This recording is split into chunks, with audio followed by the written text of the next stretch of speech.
गुंजन या कथा, संगीत सरगम और कविता, हर विधा का एक रूप है, अनेक रूप है विविधा विविधा विविधा विविधा।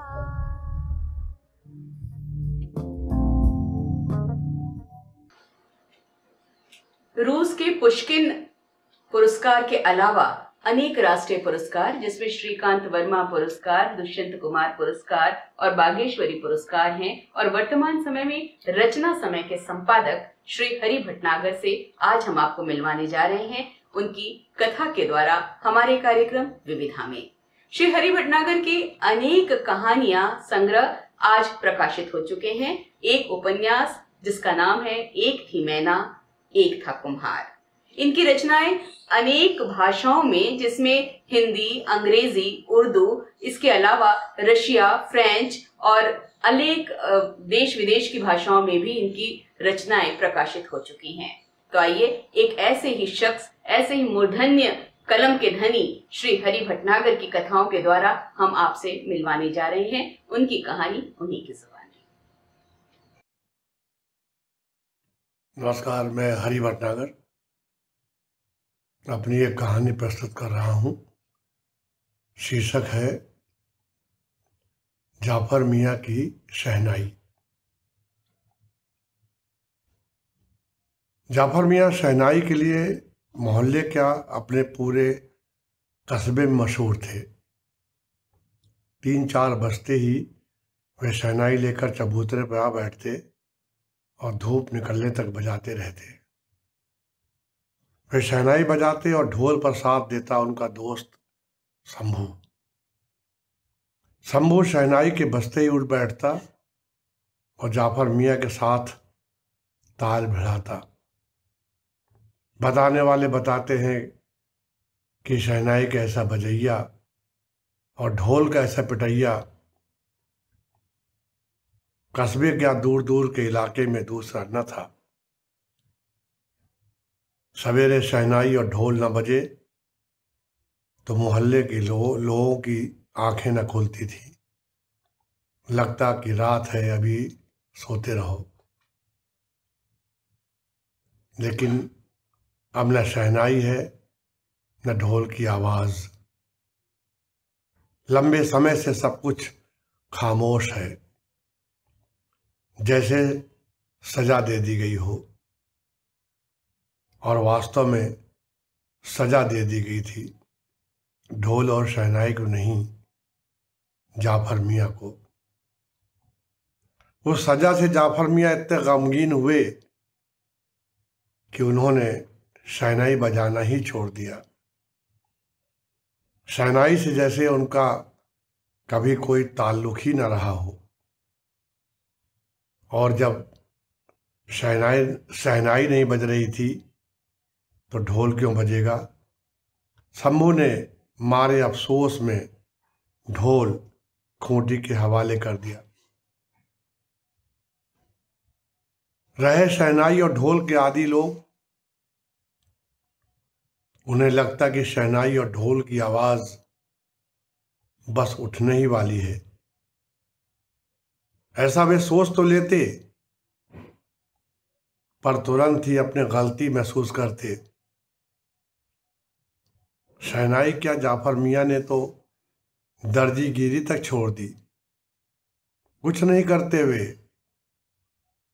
चबूतरे पर हर वक्त गमगीन से बैठे रहते, न किसी से बोलते न बतियाते।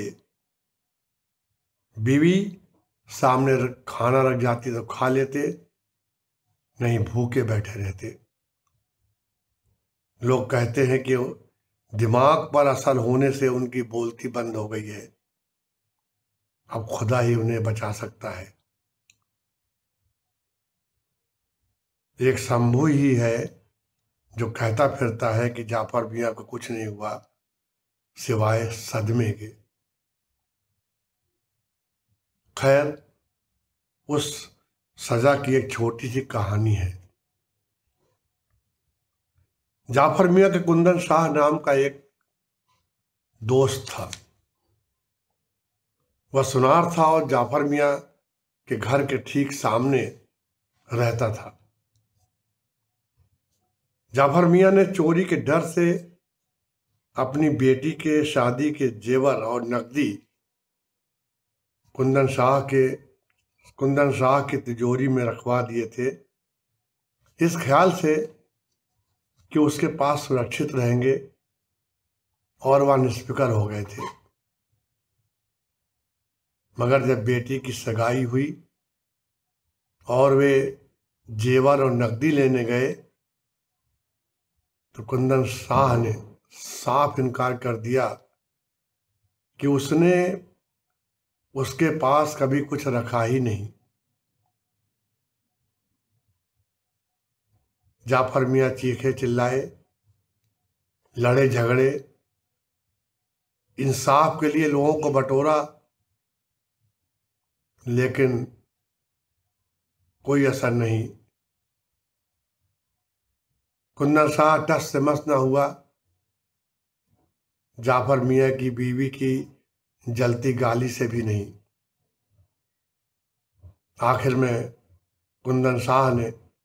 आखिर में जाफर मियाँ ने अपना माथा चौखट से फोड़ लिया और दाढ़ी नोच डाली, जिसका मतलब सब्र से था, और इस बद्दुआ से कि गरीब गुरबा का जेवर पैसा मारा है, हजम नहीं होगा, खाक में मिल जाएगा। मगर कुंदन शाह खाक में मिलने की बजाय दिन पर दिन तरक्की करता जा रहा था। कच्चा कबीलू वाला मकान तोड़कर उसने पक्का मकान बनवाना शुरू कर दिया था। दरवाजे पर लोहे का फाटक लगा दिया था और रोशनी के लिए एक लट्टू लटका दिया था। जाफर मियाँ के लिए यह सब तकलीफ देह था, पर गाली देने, बाल दाढ़ी नोचने के सिवा कुछ भी करने में असमर्थ थे वे।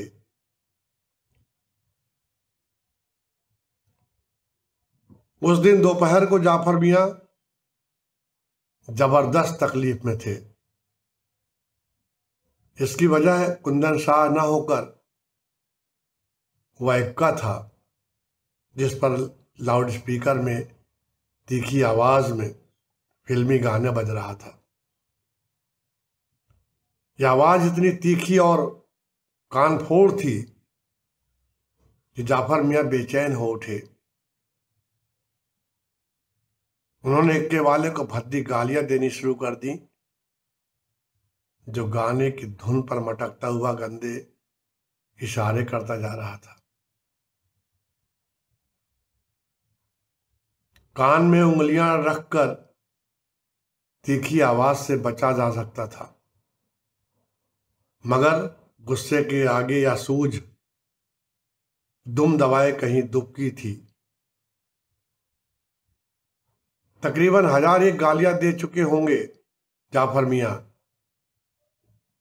फिर चुप हो गए, जैसे थक गए हों। लेकिन तीखी आवाज के साथ कान के रास्ते होती हुई एक बात उनके जहन में पहुंची, जिससे कि वे अदृश्य में कहीं देखते हुए खोए रहे, फिर मुस्कुरा उठे। एकाएक फुर्ती से उठे और अंदर आकर बीवी से पूछा कि ग्रामोफोन कहाँ है। बीवी ने कबाड़ की तरफ इशारा तो कर दिया, मगर यह नहीं पूछ पाई कि ग्रामोफोन का क्या करेंगे। वह घबरा सी गई। अभी तक तो ठीक थे, चुप रहते थे, अब ग्रामोफोन मांग रहे हैं। इसका मतलब है कहीं कुछ गड़बड़ है। नहीं, इतने पुराने कूड़े कबाड़ की क्या जरूरत थी। वह जाफर मियाँ को डरी निगाहों से देख रही थी। और जाफर मियाँ थे कि कूड़े कबाड़ को उठा उठा कर बाहर फेंकते जा रहे थे।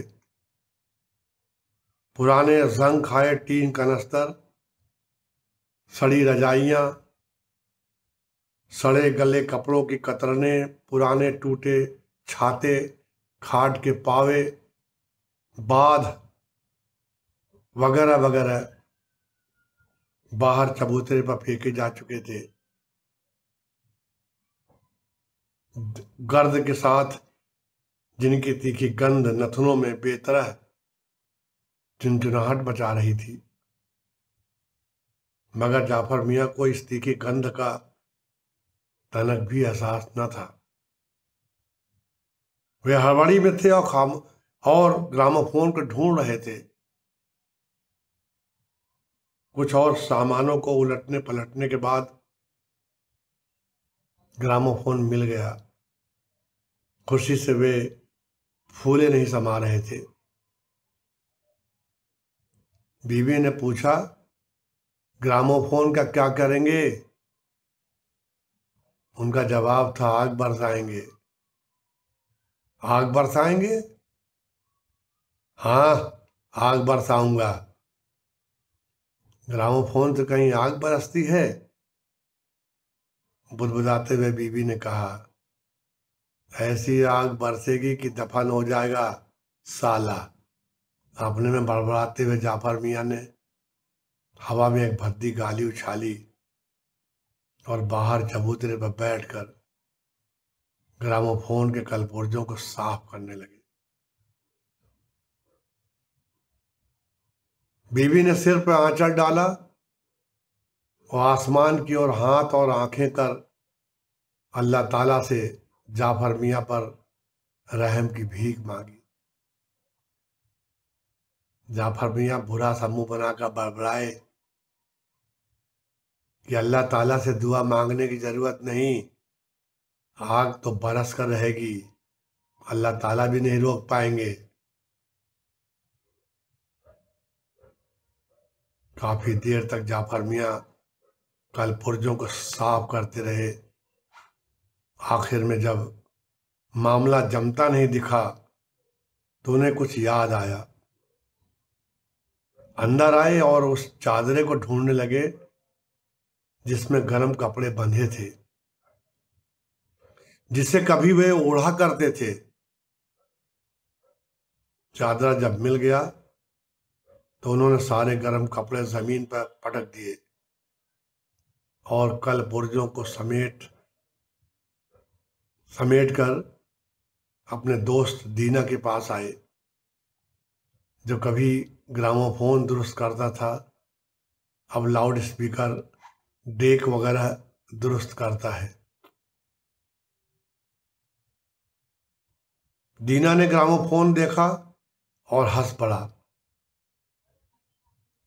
एकाएक उसने काम में डूबकर गंभीरता से कहा, कबाड़ी की दुकान पीछे है।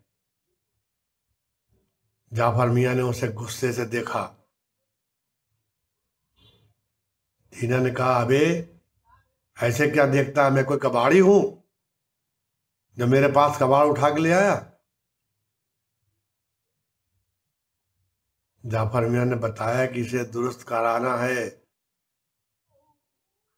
तो दीना ठठा कर हंस पड़ा, अबे इसे ठीक करा के क्या सुहाग रात बनाएगा? हाँ, सुहाग रात बनाऊंगा और तू भी शामिल हो जाना उसमें। जाफर मियाँ ने कहा और उनकी आंखें गीली हो आईं। उन्होंने अपने साथ हुए जुल्म का बयान किया और ग्रामोफोन को राइट करने की वजह बताई। यह बाल सुलभ हरकत थी, फिर भी दीना ने जाफर मियाँ का दिल नहीं तोड़ा और न ही किसी तरह की बहस की। ग्रामोफोन की जगह उसने एक टेप रिकॉर्डर और बहुत सारे सामानों के साथ बड़ा सा लाउड स्पीकर दिया ताकि वे अपना काम बखूबी कर सके। इन सामानों को लिए हुए खुशी से भरे जाफर मियाँ जब अपने दरवाजे इक्के से उतरे तो बीवी ने माथा पीट लिया। मोहल्ले के लोगों ने उन्हें आश्चर्य से घेर लिया। थोड़ी देर में तेज आवाज में गाना बजा तो पूरे जश्न का माहौल था। तकरीबन पूरा मोहल्ला इकट्ठा था। बच्चे गाने की धुन पर थिरक रहे थे। उनके बीच जाफर मियाँ थे जो अनेकानेक भाव मुद्राएं बना मटकते जाते थे। एकाएक जाफर मियाँ ने देखा बीवी नदारद है। यहां तक कि मोहल्ले के सारे लोग जा चुके हैं, सिर्फ बच्चे हैं जो थिरक रहे हैं। समझ गए कि पागल हरकत मानकर सब सरक गए।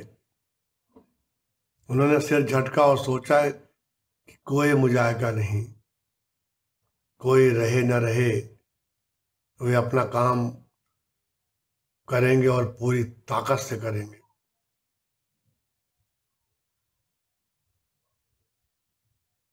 बाहर वे काफी देर तक खड़े रहे। गली में अंधेरा छाया था। मच्छर कानों से टकरा रहे थे। किसी किसी घर के लोगों के खांसने, बोलने, बतियाने और बर्तनों की आवाजें आ रही थी। कोई कुत्ते को दुरदुरा रहा था। सुभावन के घर का पल्ला शायद खुला था, जिसमें लालटेन की पीली मरी सी रोशनी सड़क पर पड़ी थी, लेकिन फौरन ही वह गायब हो गई। लगता है किसी ने पल्ला भेड़ दिया। किसी किसी घर के सामने चिनगियां चमक रही थी। लोग बीड़ियां पी रहे थे। जाफर मियाँ ने कुंदन शाह के घर की ओर देखा। अंधेरे में ढका था उसका घर। लट्टू भी कई दिन से नहीं जल रहा था। किसी के बोलने बतियाने की आवाज भी नहीं आ रही थी। शायद सब सो गए थे। जाफर मियाँ ने सांस खींचकर सिर झटका, जैसे कह रहे हूं कि सो, चैन से सो, देखता हूं कब तक सोते हो। गली के छोर पर जब कुत्ते रोने लगे तो वे लंबे डग बढ़ाते अपने चबूतरे पर आए और गाने की तीखी आवाज का मुआयना करने लगे। गाने की तीखी आवाज कुछ ऐसे गूंजती जैसे हजारों हजार मोर एक साथ चीख चिल्ला रहे हों। लाखों लाख कौवे हों जो किसी एक कौवे पर हुए जुल्म पर चीत्कार कर जुल्मी पर टोंट पंजे मार रहे हों। ऐसा भी लगता जैसे करोड़ों की तादाद में मुसलमान हाय हसन करते हुए छाती पीट रहे हों। उन्हीं के साथ बड़े बड़े नगाड़े, ड्रम, ताशे मानो हाय छोड़ रहे हों। जाफर मियाँ ठठा के हंसे।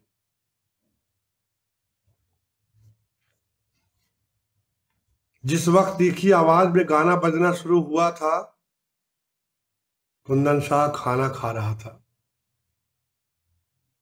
उसने झांक कर देखा, जाफर मियाँ उसकी तरफ भद्दे इशारे करते हुए मटक रहे थे। उसे लगा कि यह सब उसे तंग करने के लिए है। क्रोध में पागल होते हुए उसने थाली उठाकर नाली पर फेंक दी, दरवाजे पर लात मारी, बीवी को भद्दी गालियां दी जो उस पर बड़बड़ाने लगी थी। खाट पर लेट गया, दांत पीसते हुए। एकाएक मन हुआ कि उठे और जाफर मियाँ के मुंह पर तेजाब डाल दे। वह उठा, लेकिन ऐसा करने की हिम्मत न जुटा पाया, कांप गया। एकाएक सोचा कि वह इतना परेशान क्यों है। क्यों मान बैठा कि जाफर मियाँ का गाना बजाना उसे तंग करने की खातिर है। जाफर तो पागल है, पागल। उसकी पागल हरकत पर वह क्यों परेशान होता है। उसने ऐसा सोचा, मगर दूसरे पल फिर परेशान हो उठा। जाफर उसे देखकर भद्दे इशारे कर रहा था, मटक रहा था। क्यों? उसे तंग करने के लिए ही। हे भगवान! उसने सोने की कोशिश की, लेकिन वह रात भर सो न सका। बुरी तरह करवटें बदलता रहा, रह रह उठ बैठता और गालियां बकता। सवेरे वह बेहतर बौखलाया हुआ था। उसने जोरों से दरवाजा खोला, अगल बगल देखा, कोई न दिखा तो बाहर आ खड़ा हुआ।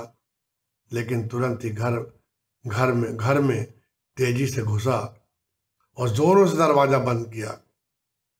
फिर पता नहीं क्या सोचकर उसने उतने ही जोरों से दरवाजा खोला और बाहर आ खड़ा हुआ।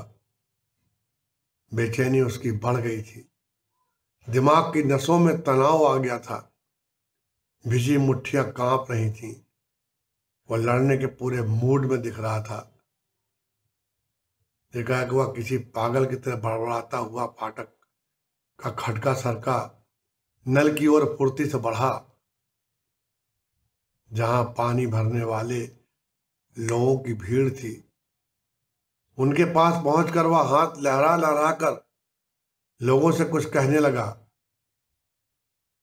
सुनाई तो नहीं दे रहा था, सिर और छाती पीटने से लग रहा था कि वह अपने ऊपर होने वाले जुल्म की शिकायत कर रहा है सबसे। जाफर मियाँ बेहद खुश थे उस दिन। उनका निशाना सही जगह पर लगा था।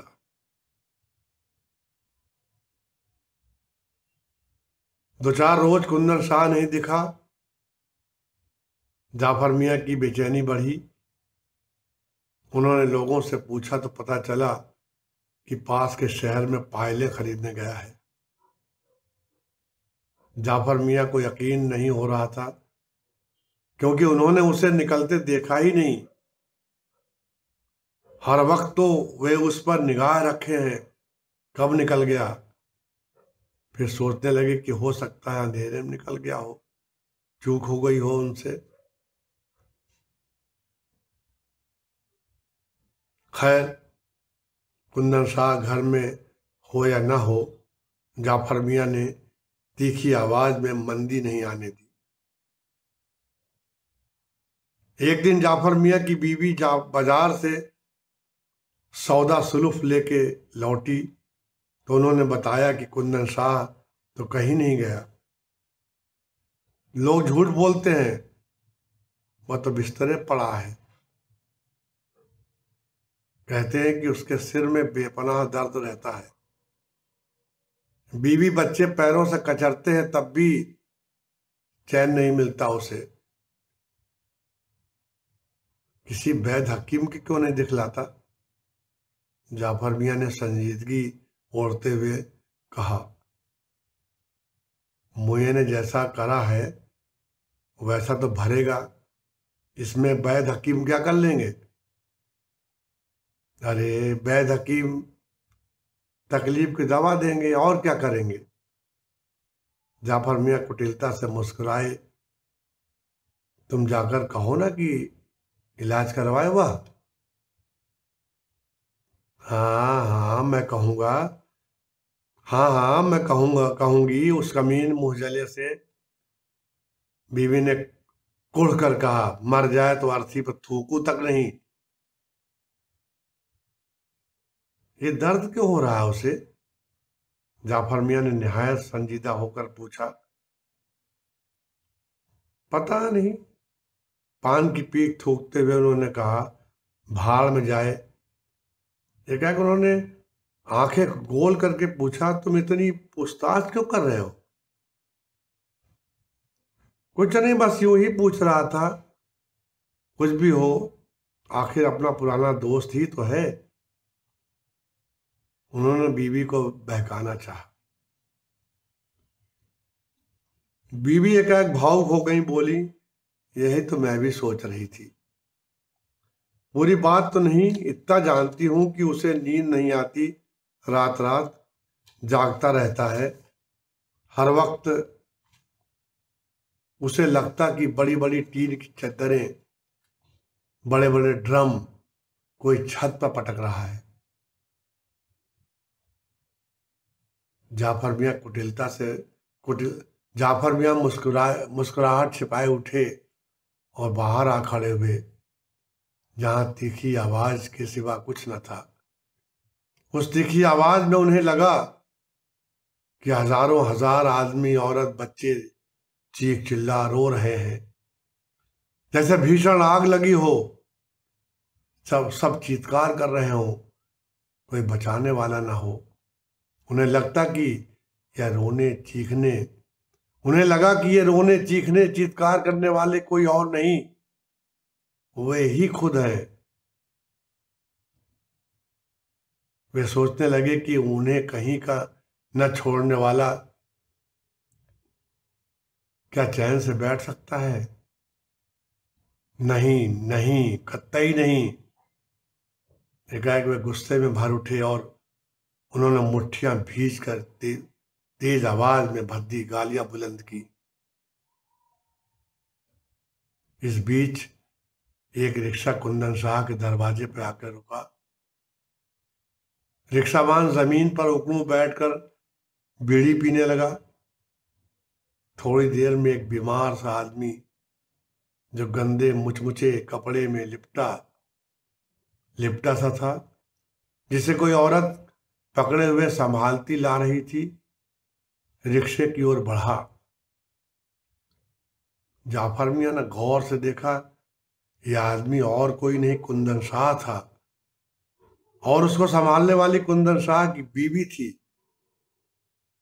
कुंदन शाह का हुलिया बदल गया था, चेहरे पर पीलापन छा गया था और उसमें सुकुड़न बासी मूली जैसी थी। सिर और दाढ़ी के बाल जरूरत से ज्यादा सफेद और बेतरतीब हो रहे थे। रिक्शेवान ने कुंदन शाह को रिक्शे में बैठाने में मदद दी और रिक्शा आगे बढ़ा ले चला। कुंदन शाह डॉक्टर के पास गया। डॉक्टर ने उसकी नब्ज पर उंगलियां रखी, पलकें फाड़ी और उनमें टार्च की रोशनी मारी, जीभ बाहर निकलवाई और मुंह बड़ा सा फड़वाया। जब वह ठीक से मुंह नहीं फाड़ पाया तो डॉक्टर ने मुंह नहीं देखा, पीठ और छाती पर आला फेरा और घुटनों पर उंगलियां बजाई। एकाएक कंपाउंडर पर किसी बात पर चीखते हुए डॉक्टर ने दवा की पर्ची लिखी और 5 दिन के बाद आने को कहा। कुंदन शाह ने दवा खाई और 5 दिन के बाद डॉक्टर के पास पहुंचा। इस बार डॉक्टर ने सरसरी नजर उस पर डालकर पहले लिखी दवाइयां फिर से खाने को लिख दी और 5 दिन के बाद आकर हाल बताने को कहा। डॉक्टर की हिदायत मानते हुए कुंदन शाह 5 दिन के बाद कांपता कूकता फिर किसी तरह डॉक्टर के पास पहुंचा। इस बार उसकी हालत पहले से ज्यादा पस्त थी, पहले से ज्यादा टूटा था। डॉक्टर ने उसे ऊपर से नीचे तक देखा और माथा सिकोड़कर सामने खड़ा हो गया, जैसे मर्ज को फिर से जांचने का विचार कर रहा हो, और बाएं हाथ की उंगलियां होठों पर दौड़ाने लगा। एकाएक उसने उसकी जांच शुरू कर दी। पलकें फाड़ कर देखी, जीभ बाहर निकलवाई, नाखून देखे, सीने और पीठ पर आला फेरा और गहरी सांस छोड़कर कुर्सी पर पसर गया। माथे पर उसके बल था, आंखें सिकुड़ी थीं और होंठ भिजे। लगता था जैसे अभी अभी चिल्ला पड़ेगा, लेकिन वह चिल्लाया नहीं। बस इतना बोला कि तुम्हें कोई बीमारी नहीं, कोई बीमारी नहीं। कुंदन शाह कांपते हुए चुंधी आंखें मिचमिचाता किसी तरह उठकर बैठता हुआ रोनी आवाज में बोला, डॉक्टर साहब कोई बीमारी नहीं तो हालत इतनी पतली क्यों है? इस प्रश्न पर डॉक्टर कुछ नहीं बोला, एकटक उसे देखता रहा। पत्नी कुछ बोलने को हुई कि कुंदन शाह ने आगे कहा, रात रात नींद नहीं आती, कहीं उस दर्जी उस जाफर की कारस्तानी तो नहीं? कौन जाफर, कौन दर्जी? डॉक्टर ने सख्त नजरों से उसे देखा और गुस्से में कहा, मैं किसी दर्जी वर्जी को नहीं जानता। सहसा कुंदन शाह की बीवी कड़कती आवाज में हाथ लहराती बोली, जाफर मुआ दर्जी है, मुंह जला, दिन रात बाजा आग की तरह फूके रहता है, उसका नाश जाए। डॉक्टर सख्त होकर बोला, आप क्या चाहती हैं कि मैं जाकर उसका बाजा बंद कराऊं? डॉक्टर झल्ला उठा एकाएक और मेज पर मुक्के पटकने लगा। आप दोनों पागल हो गए हैं, पागल, भाग जाइए यहां से। लेकिन साहब मेरी तबीयत तभी से गड़बड़ है। कुंदन शाह कांपते पैरों पर खड़ा अपने दोनों हाथ सिर पर रखे बुदबुदाया। उसी ने कहीं टेप बजा बजा कर। इधर डॉक्टर दोनों की बातों पर सिर पीट रहा था। उधर जाफर मियाँ से एक पड़ोसी ने पूछा, क्यों मियाँ, आज तुम्हारी दुकान ठंडी क्यों है? कोई गाना वाना नहीं हो रहा है? जाफर मियाँ ने सिर हिलाते हुए कहा, बजाऊंगा बजाऊंगा, परेशान ना हो, कुंदन शाह को लौटने तो दो। लेकिन जब कुंदन शाह डॉक्टर के यहां से लौटा, रिक्शे से किसी तरह उतर नहीं पा रहा था और आखिर में सीट से जमीन पर आ गिरा, किसी कटे पेड़ की तरह। जाफर मियाँ अपने को रोक न सके, टेप रिकॉर्डर को परे करते तेजी से दौड़े। कुंदन शाह के माथे पर उन्होंने हाथ फेरा, वह बेहोश हो गया था। दौड़कर जाफर मियाँ लोटे में पानी लाए और उसके मुंह पर पानी के छींटे मारे। कुंदन शाह ने जब अपनी आंखें खोली और फड़फड़ाते होठों से जाफर भाई बुदबुदाया, जैसे अंतिम सांस ले रहा हो। जाफर मियाँ की आंखों से झरझर आंसू बह निकले। थोड़ी देर बाद जाफर मियाँ चबूतरे पर बैठे शहनाई बजा रहे थे। शहनाई की आवाज से शंभू बैठा न रहा, वह घर से ढोल बजाता निकला। जाफर मियाँ की बीवी यह सब देख सिर पर आंचल डाल अल्लाह ताला से दुआ की भीख मांग रही थी। नमस्कार, ये थी कहानी जाफर मियाँ की शहनाई। धन्यवाद, आप लोगों ने ये कहानी सुनी, इस पर प्रतिक्रिया की अपेक्षा है। बहुत बहुत धन्यवाद। नमस्कार।